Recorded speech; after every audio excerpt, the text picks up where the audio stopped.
The other thing I want to talk about now is Invincible. I got to finish Invincible season 4, and I'm not like a big like TV show talker. I don't really know how to like talk about TV shows. But for those who haven't seen it, will probably want to skip this because this is a massive spoiler. But Invincible season 4 came out, and it was pretty great. The stakes were risen. There was a lot of stakes, of course, lots of stakes and bees. At first, they had this story where it went about like Mark was just on Earth, trying to just live life and just deal with the fact that he's like the son of this monster and not try to be like a killer like his dad in a way as well. And then like some things happen throughout the season, which is typical of Invincible, where they're just setting up future plot points. Sorry, my mouse died. But eventually there is this backstory that was, or this B plot story that was happening. So graphic, yes. If you do not like violence and blood, leave. You will, you don't want to watch Invincible and death. Yeah. But there is a side plot happening with the Viltrumites where they were basically planning for war. And in the last season, we learned that there's less than 50 of them, and they're planning on starting war with a bunch of planets. And Nolan, played by J.K. Simmons, and Seth Rogen's character here was starting a resistance of planets to get together and kick Viltrumite ass. And eventually, they all got together. They got a bunch of people here from Earth. They obviously got Oliver fighting. He's ready to show the world what he's got. And also, we got to see him fight in this season as well a few times. Marion, but honestly... Oh, yeah, I'll talk about that. Nolan. Oh, yeah, no, his name is Nolan. Wait.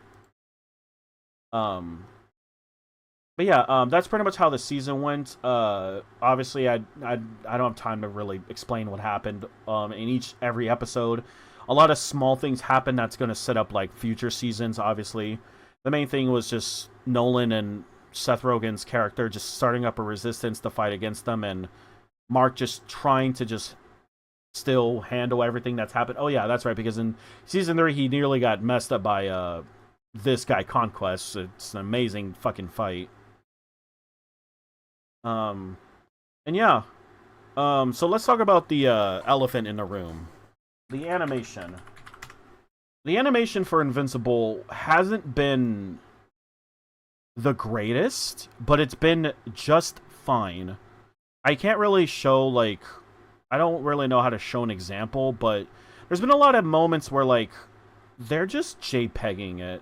And I know that sounds funny, but they're just, like... How do I explain this? Like, there's a lot of JPEG moments where, like, characters are just frozen JPEGs that are just, like, standing still. And obviously, this is an American animation. And, like, I know it's not like anime, obviously. Oof. Yeah, and I'll get to that, with the consistency in writing and all that. So the animation hasn't really been, like, the greatest thing. I wish I could find, like, something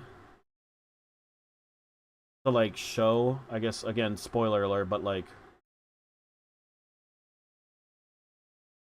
I will admit, like, the animation kinda has gotten worse. And I'm not saying animation in season 1 was, like, top tier, but... Oh, okay. But, like, it wasn't, like, a lot of stillness that we see in season 4. Like, characters are just frozen still, and it seems like they're just cutting, and I was told, like, apparently they spent a lot of money on voice acting and casting, so that may explain. So yeah, it's a bit rough. It's not, like... Where's Moreno DRTT doing the... You can't stop thinking about it. But what I was about to say, yeah. The animation's not great. But it's not horrible. It's not awful. I think it's just okay. It's passable. They have this scene in this episode where they just fall for like 5 minutes. Yes, it's this scene. Anyone who knows this scene, they literally fall in a bottomless pit. And this happens for like an uncomfortable long amount of time. And then when they get to the bottom, Mark has to fight this dog monster, or this Cerberus beast, And they don't show the fight. They show him. He punches him back out. He's like, "Hey, I'll catch you. Go up there." And then they just cut to it. So like they cheaped out on animation a lot this season. JPEGing. What are they doing? Yeah, there's just a lot of moments where it's like it's literally this screenshot for like a few minutes. Like I'm not joking. It is kind of bad. It was a pretty funny season, I will say. A lot of funny things happened. Like, this episode was pretty funny. We got to see Mark deal with Satan. This was probably the funniest episode.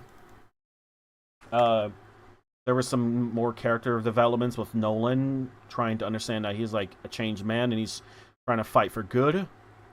And then, of course, we learn more about the Viltrumites. We get another backstory.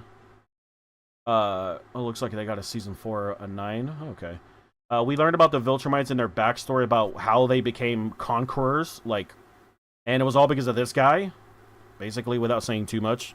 This guy, Thrag, is literally the final boss from what it seems like in Invincible, and goddamn, he is so buff. He is, beyond strong, to the point where, Mark cannot land a scratch on this man, even if he wanted to with all of his might. There's a lot of shots where it's like, bro just cannot. Yeah, this meme basically describes it all. I don't want to say it because it's very sad, but there's a huge development with Adam Eve, or Eve. Now, why did I say Adam Eve? I don't want to say too much, but yeah, that happens. And there was also this one scene between Nolan and Betty, Mark's mom, that really got me tearing up.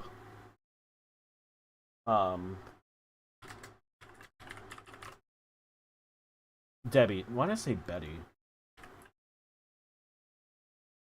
Yeah, this scene teared me the fuck up. Got me crying.